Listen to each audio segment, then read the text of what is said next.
Assalamu alaikum dear students. Hope you're all fine. Today we will take up one more concept of chapter number 13 of your science textbook, that's volcanoes, earthquakes and tidal waves. Starting a lecture of this chapter, I told you that these volcanoes, earthquakes, tidal waves, tornadoes and tsunamis, they are all natural disasters. I mean वो disasters जो naturally होते हैं उनमें इंसान का कोई हाथ नहीं होता है, कोई रोल नहीं होता है। तो वॉल्केनोज हमने अल्हम्दुलिल्लाह कंप्लीट किया। We discussed the different aspects of volcanoes, types of volcanoes, effects of volcanoes. आज हम दूसरा टॉपिक लेंगे इसी चैप्टर का, जिसको हम बोलते हैं earthquake. So far as earthquake is concern, it's the sudden shaking movement of earth surface. ठीक है, you might have experienced in your life that sometimes earth अचानक हिलती है, जिसको हम अर्थक्वेक बोलते हैं। ठीक है, अर्थक्वेक अंदर से स्टार्ट होती है। ठीक है, ज़मीन के अंदर से स्टार्ट होता है अर्थक्वेक, और उस पॉइंट को हम फोकस बोलते हैं। So focus is a point inside the earth where the earthquake begins. जब अर्थक्वेक स्टार्ट होता है उस वाले पॉइंट को हम फोकस बोलते हैं। फिर इसी फोकस के अबो आप देख सकते हो अर्थ सरफेस पे एक पॉइंट होता है जिसको हम एपिसेंटर बोलते हैं। So what's focus and epicenter? Focus is a point inside the earth where the earthquake starts or begins, while epicenter is a point on the earth's surface just above the focus. ये earthquake, इसका क्या background है, earthquake कैसे होता है, इसके लिए बहुत सारी थ्योरीज दी गई, बहुत सारे कॉन्सेप्ट्स दिए गए जियोलॉजिस्ट्स ने from time to time. Geologist is a scientist who studies earth related phenomena. Earth से रिलेटेड जो कुछ भी चीज़ें होती है वो जियोलॉजिस्ट स्टडी करते हैं। तो उन्होंने बहुत सारी थ्योरीज दी है इस अर्थक्वेक के related. One of the most accepted theory is tectonic plate theory, जो कि आपकी टेक्स्ट बुक में मेंशन की गई है और वो हमें पढ़नी, हमें सिर्फ वही थ्योरी पढ़नी है। So according to tectonic plate theory, ये वाली थ्योरी क्या कहती है, अर्थ का जो क्रेस्ट है, now you know that there are 3 layers of earth. Outer layer is called as crust, middle layer is called as mantle and innermost layer is called as core. Outer layer जो है, जिसको हम crust बोलते हैं, that's made up of rocks only. You know it very well. Crust is made up of rocks only, and this tectonic plate theory says that the whole crust is divided into 7 big rocky pieces.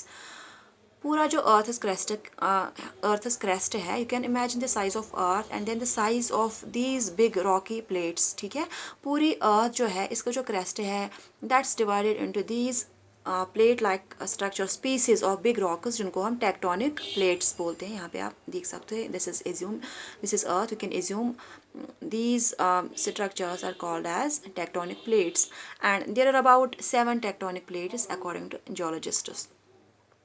ये tectonic plates हमेशा continuous motion में रहते हैं। ठीक है, हमेशा हिलते रहते हैं। कभी कभार ऐसा मौका भी आता है जब ये प्लेट्स एक दूसरे के साथ टकरा जाते हैं, दे स्टक और बंद जैसे हो जाते हैं बिकॉज ऑफ फ्रिक्शनल फोर्स आप लोगों ने पढ़ा होगा। तो ये tectonic plates get stuck with each other because of friction, जैसे बंद जैसे हो जाते हैं। ठीक है, फ्रिक्शनल फोर्स की वजह से। फिर उसके बाद फिर से ये टेक्टोनिक प्लेट्स अलग हो जाते हैं, एंड वो फोर्स जो इन टेक्टोनिक प्लेट्स को कंटिन्यूस मोशन में रखता है, जब वो फोर्स ज़्यादा होता है in comparison to frictional force, तब अर्थक्वेक होता है। ठीक है, उससे बहुत ज़्यादा एनर्जी रिलीज होती है, जिससे हम shaking and troubling of earth surface feel करते हैं। समझ आया? Let me repeat once again. The whole crust of earth is divided into 7 big rocky these pieces which are called as tectonic plates, and these tectonic plates are in continuous motion, and sometimes they get stuck with each other because of friction की वजह से वो एक दूसरे के साथ strike हो जाते हैं, जैसे बंद हो जाते हैं। फिर जब ये अलग हो जाते हैं उस टाइम अर्थक्वेक होता है। ठीक है, because the force which keeps these tectonic plates in continuous motion, that's more than the frictional force, that's why earthquake takes place because of these tectonic plates. अब ये earthquake जो है, ये कभी कभार लो मैग्नीट्यूड का होता है, कभी कभार हाई मैग्नीट्यूड का होता है। जब ये लो मैग्नीट्यूड का होगा उस टाइम इसको बोलते हैं वीक अर्थक्वेक। तो जब ये बिल्कुल बहुत बड़ा अर्थक्वेक आता है कभी, उसको हम बोलते हैं स्ट्रॉन्ग अर्थक्वेक। ठीक है, आप लोगों ने एक्सपीरियंस किया होगा जब अर्थक्वेक होता है जिसका मैग्नीट्यूड ज़्यादा होगा, I mean big earthquake, strong earthquake, उसके बाद फिर छोटे छोटे अर्थक्वेक्स होते हैं।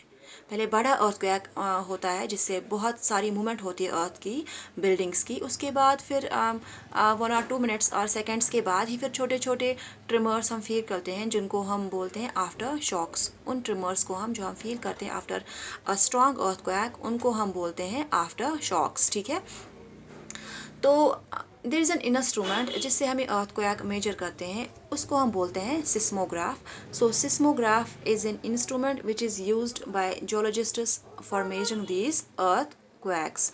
अब ये जो इंस्ट्रूमेंट है सिस्मोग्राफ जो है, इसमें एक स्केल लगी होती है जिसको हम बोलते हैं Richter scale. Richter scale is a scale which is calibrated from 1 to 10। उसमें मार्क्स होते हैं 1 2 3 4 5 6 7 8 9 10।